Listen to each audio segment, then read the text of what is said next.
All right, another video book review. This one is for The Blackstone Heart by Michael R. Fletcher. It is a book that was recommended to me by a subscriber, David Marwood, the first one that I have been recommended. And he saw my Beyond Redemption review, saw that I loved it, and then said, wow, this is a great book too. This might be even better. Take a look at it. And so I gave it a shot. I gave it a read. So thank you, David Marwood, because this was a really, really great read. Really great. I don't think it was, to me, as good as Beyond Redemption, but it certainly is in that caliber, maybe like right below it, because it's a unique book, right? So the premise is a little bit interesting, but top level view, you are a little bit spoiler, I guess, but you are in the shoes of the Dark Lord, really, from ages past, the Dark Lord who ruled the world and all that, and with an iron fist, and was, sacrificing thousands, summoning demons, doing all this. Well, you're following him as he basically comes back to life in a way. You'll see the specifics of it, but comes back like thousands of years later, after his original fall, which you don't know anything about in detail, still don't. But he comes back with like no memories of himself, just knowing, okay, I've got to, collect shards of myself that are spread throughout the world. I have to collect them to find out who I really am. And you find out more and more as you go. And it is such an interesting thing, because it's almost like the story is a nature versus nurture kind of battling each other out. Was he born evil? Was he born just a murdering evil person?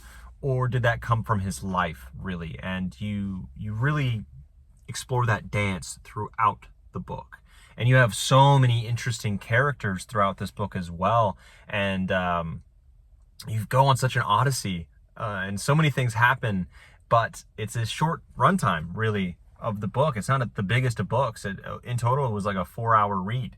And in comparison, that's 4 times less in length than, what is that book? Bastion, which I also thought was great. But this one had a lot going on with it in a short amount of time. And those are some of the best reads possible. And it just flew by because the pacing and how Michael R. Fletcher has written his books, and his grim dark books, are great. And I mentioned before, even in that review, that I do not like an Abercrombie where everything doesn't matter and it's grim dark and it's kind of humorous and all this kind of stuff. And like that, the characters are interesting, but it just doesn't work for me. It doesn't work for me at all. And for some reason, I really have to delve deep on that. Michael R. Fletcher's grim dark works for me.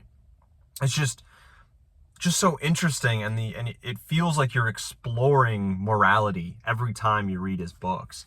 Beyond Redemption did that. This one, I believe, hits harder at that, which I really enjoyed. And we're put in the shoes of just some of the worst. He'd be a villain and he's surrounded by the villains of other books, basically. Like, they would be the worst thing. They'd be the thing the heroes would be fighting against. But you are following them, and you are seeing them justify their actions. You're seeing them make those decisions while thinking, okay, it's just this once, or no, this is a good thing, or no, they made me do this, and that's, it's way more complex than that, but you see that dance. And that's what I really loved about the book. And even going through some of the worst stuff, and I'm reading this just like, oh my God, this is bad. This is just terrible. What is happening? But you're there because you're invested in this person's journey and finding out who they are, and knowing, okay, this thing that's happening is evil for sure, and I'm not supporting it, but it's a part of this narrative of unsolving a mystery that really helps, and also kind of supporting the character. But as they, descend and descend, you're further and further away from this character. Or at least I am, and I imagine anyone. The actions are so bad. Like, if you are a normal functioning human being with like your moral compass is anywhere close to normal, any of this is just awful stuff. So you're getting separated from him and his choices, and it just is just so interesting. You can't look away. You just can't look away. And the world itself is incredibly interesting. Like, it's so beautifully done, and it just feels so deep. And I loved how everything kind of works together well. Everything is accounted for, everything. And with a, like a paucity, a good word maybe for that. I don't know why that comes to mind, but there's not many words to describe the world itself. It comes in like drips and drabs, but it works perfectly. The world was ran by demons, right? You can, at least of the old empire, everything was, fantasy, everything was running, doors are opening by themselves, aqueducts are flowing beautifully by themselves, everything's being ventilated, by elementalists basically, but there's all these different kinds of magics, and all this stuff worked in harmony kind of back in the day with a lot of sacrifice, and you find out more about that sacrifice as you read. But then there was a giant battle in the past, and the wizards, which are different than elementalists, necromancers, demonologists, and our main character is a demonologist, and all these stuff are varied and different, but the wizards have won, and now we're living now in their world, and you are kind of in the main character's eyes as he remembers more. He's thinking, wow, this place is a crap hole. Everything stinks. Nothing's working right. Everything's kind of like, everything is gross. And think of just a regular medieval setting with wizards who don't really make any of life easier at all. They have a different function entirely. So everything kind of stinks. Everything's gross. And so there's a lot of that. And he's like, what? I had demons doing this stuff. I had, demons who were in charge of making sure everything operated on time. I had elementalists making sure none of the nasty rot in the city stunk. They ventilated all of that, all this kind of stuff, and how even demonology, how deep it is and intense, and what that entails, summoning a demon. Wild stuff, absolutely wild, and it works so well and perfectly. I really loved the magic system in this, and it's not such a hardcore magic that you are like, okay, I know every single facet of this, and it feels like it's in the realm of Bastion, where it's super, like, it's very the mechanisms are explained on why these things work together, but like step 1 you do this, step 2 you do this, step 3 you do this, but you're not like learning, okay, these exact sigils are needing to be written down in this exact language and how it's spoken. It's nothing like that. You're just, the things that happen to make demonology work are interesting, not because like demonology is cool, but because of the importance of each of the steps. Nothing is free. So even summoning a demon, what do you need? For example, it just is wild. So what do you need? You need 2 key components: blood and a human soul. So obviously, pretty dark stuff, right? And in order to summon a demon, you need to feed a human soul to the demon, and depending on the power of said demon or what you need done, you need to feed more souls, and you gain souls by literally taking it from somebody. And this isn't like, we see that with necromancy later, where they kill a person and then they can bring them back to life for however long. They decay over time. They still are that person, right? So their soul is still in their body. They know exactly who they were. They just have to follow the necromancer's commands to a T. And they don't like it, obviously, but they have to do it. And when they die, and they go off to whatever the future is, whatever that path is for death. But when their soul is taken and then fed to a demon, that's gone. Poof, gone. They get no afterlife. They get nothing. Right? Their soul, its use has been to feed a demon. And that's just so dark. That's so dark. Mine is even just the bloodletting itself and the murder. This is like a different level, and you need both of those things. And our character is finding out exactly, because he's getting his memories back. He's thinking, I hate wizards. Wizards are ruling over this land, and they took everything from me. I don't remember who I am or what they took, but I remember they took everything from me, kind of. And then as he gains more of his memories, he's almost horrified with who he was, because he's got his own past of like when he woke up to now, which is, a couple months, and he's now having to reconcile that with his old self, which lived thousands of years and ran a super empire. And then he's realizing, oh, demonology involves all of like taking someone's soul and killing them and taking their blood and putting that together, and that's evil. And then him having to accept that and descending down to where he is, it used to be where he is fretting over even using one soul. Can I even do that?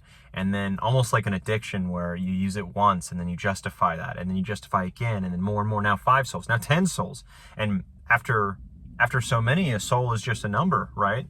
Just that classic, was it Lenin or Stalin, right, quote, where it's, you know, it's the larger the number, like it just becomes a statistic. It loses that human value, really. And that's kind of what he goes down. And you also have his relationships with 2 different women, one being a woman who has no idea who he is, the other is a necromancer. And that the difference there, interesting, but they're just very different characters, and you can definitely feel things are off. And I could tell where some of these stories were going. Just to see them play out was satisfying as well. It wasn't like a big shock, and I knew where these twists were. It's not like the biggest mystery ever, but they were interesting, they were meaningful, they actually mattered to the story, and I really liked that. So I think this is a cohesive story. Just reading the one, it's like incredibly satisfying. There's 2 more left in the trilogy. I'm 100% going to finish it. I do not understand yet why I do not like Joe Abercrombie, because he has good writing, good prose, good characters. They're just not likable in any way to me. And these characters are, and they're the worst. They're worse than anything that I saw in a Joe Abercrombie book.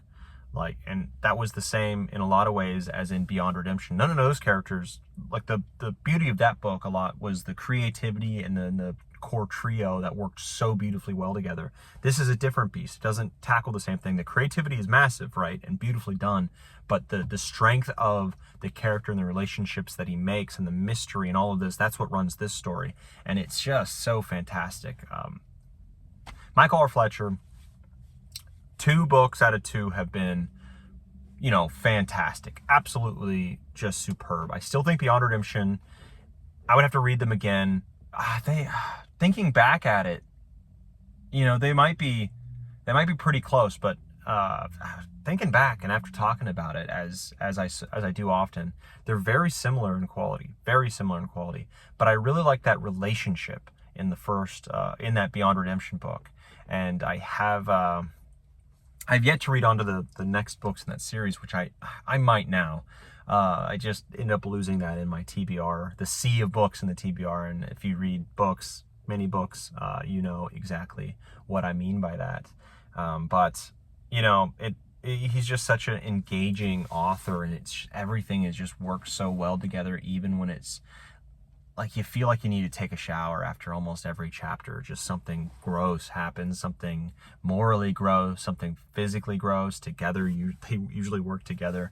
I'm thinking of if you've read Beyond Redemption, there's a one of the storylines and a big main character, big antagonist in there who is just gross, evil, one of the most creative villains I've ever seen, and everything that happens in there is just disgusting and awful. There's a lot of that. I think there's a lot of that in this book too, and it just, normally I would hate it, and done by a less skilled author, these would be some of the grossest and like the worst books ever, but they're done with such class and such I don't know, it's just such a vision, these books. And I can't help but give this book also like a 9 out of 10. I'm thinking a 9 out of 10 as well. I gave Bastion a 9 out of 10, and I have to give this one a 9 out of 10 as well. It's just such a great read.